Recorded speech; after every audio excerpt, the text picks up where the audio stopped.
So welcome, this is Vinayak here. So today we are going to see a set theory introduction part. Okay, so we will proceed with that. So first of all, the first part is introduction to set theory. So basically it is a fundamental concept in discrete mathematics. So we can say it as a discrete structure also or discrete mathematics also, because we are going to see some of the structures also. So we can say this as a discrete structure also. So first of all we will understand the definition of set. So first is it is a collection of elements or objects. Also the second definition is it is a group of elements or objects. If we concentrate here in the both the definitions, there are only two words common. If you understand, just I have underlined those two words. First is collection, second is group. Okay, so it is a collection or group of elements or objects. Okay, next, all the elements present in the set, all the elements present in the set always satisfy some common properties. Okay, so whichever element is present in a set which will satisfy certain common property.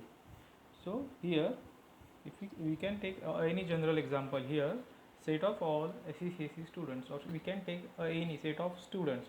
So here there are two common properties here. Here is the second year and the branch is the CSE.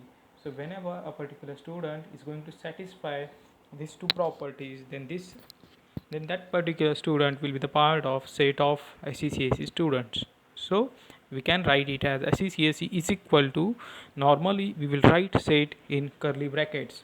So 1 2 3 and 1 2 3 will stand for a roll number of that particular student.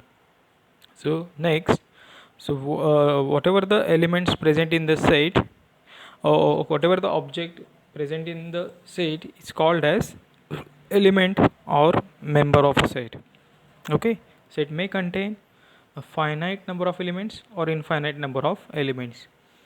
So there are, in general, there are, the set can be a finite set or an infinite set. So what is meaning of finite set? It is a countable set. Its example is set of elements from 1 to 10. Next, infinite set, it means uncountable elements, set of all natural numbers. Next, there is one standard set, empty set or null set. It is denoted by the symbol phi. It is a set is called an empty set if it contains no element. Okay, so this is the standard set. All this is an introduction part about a set theory. Okay, next we will understand here how can we denote a set. Okay, so here first of all I need to denote a set. Capital letters are used to denote a set. Next, small letters are used to denote the elements of set. Okay, so these are only the two conventions. All these things are the conventions in set theory. Just we need to understand and we need to grasp all those things. Okay, next, if B is an element of set A, then it is expressed as B belongs to A. Okay, so what it means, element B is part of set A.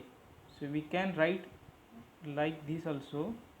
So it is only written like this: B is part of set A. Okay, it is not part of here. Okay, so I will correct it. B belongs to A. This is the one symbol. Next, if this element is not part of that particular set, then B not belongs to A. Only these are the conventions here. Next, we will go to next slide. Next, ways to describe the set. So we have seen how can we denote a set. Next, next thing is how can we describe a set. First method is by directly listing the elements present in a set. If I am having an example here, a set of vowels, so I will write from all the 26 alphabets, I will write only whatever the vowels are, I will write directly into that set. So that is the method, listing method. For example, in the slide it is shown that A is equal to A, B, C, D. So in this case I am directly listing the elements of the set. Okay. Second is a statement form. So what does a statement form means? So I am giving some statement about that particular set. So what this statement means? It will specify the property satisfied by the elements of that set. Means what? Set of all natural numbers are there. So what this statement will tell me? It will tell that that set, particular set, contains natural numbers. So again there is one another example, set of even numbers, set of odd numbers. So what this statement will tell to us?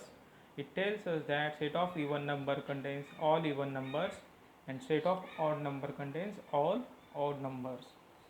So these are the two methods. First is listing method, second is statement form, third is a set builder notation. So this is the compact notation.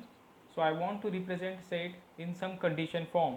The syntax for this is, it is shown like x, and this particular line is read as such that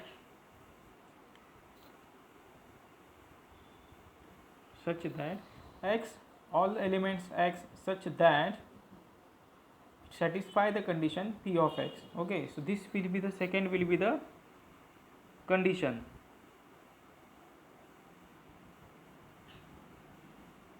Second will be the condition. Okay, so x is all elements x such that p of x will be the condition. On the second line it is read as set of all elements x such that we satisfy the condition p of x. Here it is shown as a is equal to, in curly brackets, x such that x is greater than 10. So this x, all x such that it is greater than 10.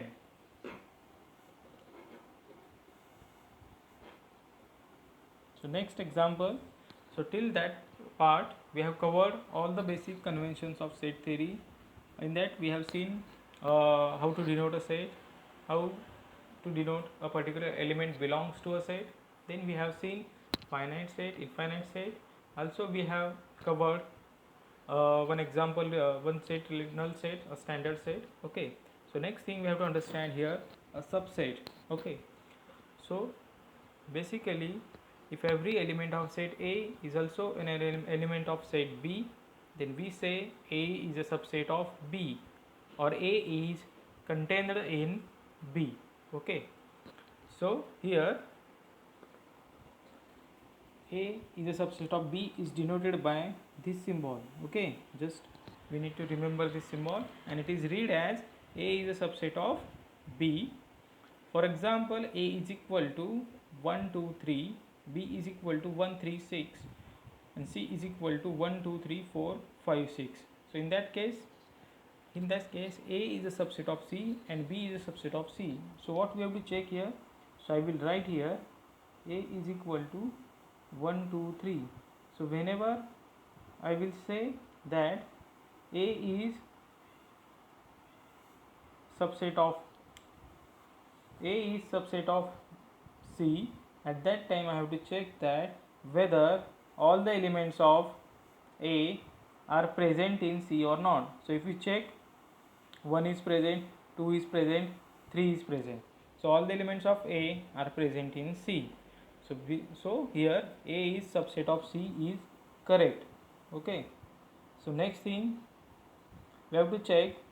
So I will write here B is equal to 1, 3, 6. So whenever I will say that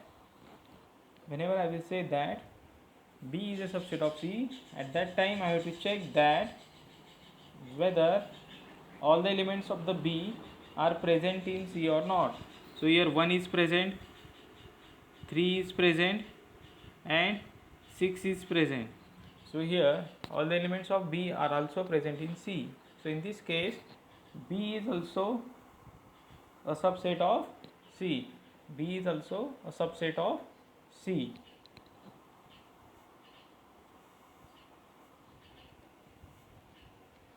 Next is the concept of equality of a set.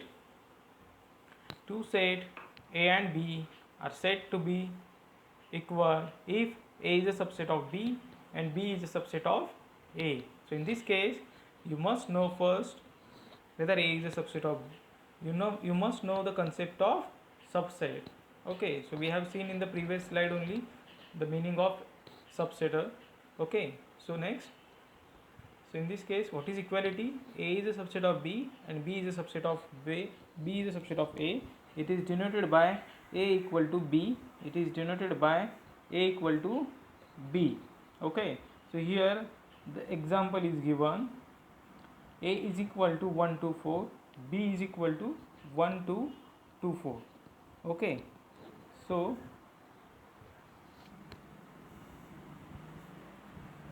I will take here one page. A is equal to 1 to 4 and B is equal to 1 to 2 4. So I will check whether A is subset of B and B is subset of A. If it is true, I will write here. So what you have to check? Whether all elements of, for this I will check whether all the elements of A are present in B. 1 is present, 2 is present, 4 is present. Okay, so here I will write it as true. Next, I will check whether all the elements of B are present in A or not. Here 1 is present, 2 is present, 2 is present, 4 is present. Next, B is a subset of A is also true. So here from these both the equations, I can say that A is equal to B. I can say that A is equal to B. In this case also, the repeated, duplicate or repeated elements are allowed in set. So only that point is written. Duplicate elements are allowed in set and sequence of element is also not important. So what is meaning of sequence of element? In one set, if the elements are 1 2 4 and in the another set the elements are 1 4 2, so both these does not means the different things. Okay, so duplicate elements are allowed and also the sequence of elements are not important. Next concept is a proper subset. Next concept is proper subset. So what is equation of proper subset? Here A is a subset of B and A is not equal to B. So here we can consider this as the equation for proper subset. A is a subset of B and A not equal to B. Okay, so we will solve this example here. So what is example? A is equal to, so I will write here example. A is equal, here no, it is a P is equal to, P is equal to 1 to Q is equal to 1 to 4.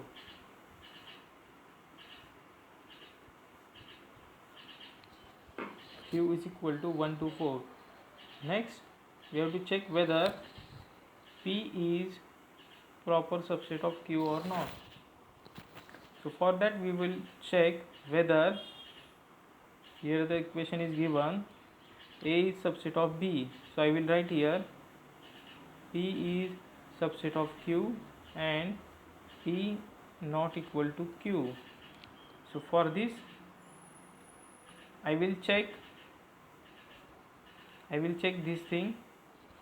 For this I will only check whether Q is subset of P or not, because okay, so for P is a subset of Q, 1 is present, 2 is present in Q, so this is true, the first part is true. Again I have to check whether Q is a subset of P or not.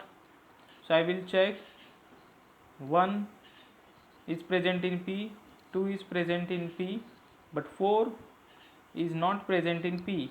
So in this case Q is not subset of P. So this condition is false. So because of this our condition will becomes true. So in this case this will become true. Okay, P is not equal to Q. Just I will write here P equal to, for better understanding, P equal to Q meaning is P is subset of Q and Q is subset of P. So in this first case we have checked this condition, and the second condition is checked here. So by using these two conditions we will be able to come at the conclusion that P is not equal to Q. So the final answer for this our question will be P is a proper subset of Q. P is a proper subset of Q. Okay, so we will go to our slide that again. So the final answer will be P is a proper subset of Q.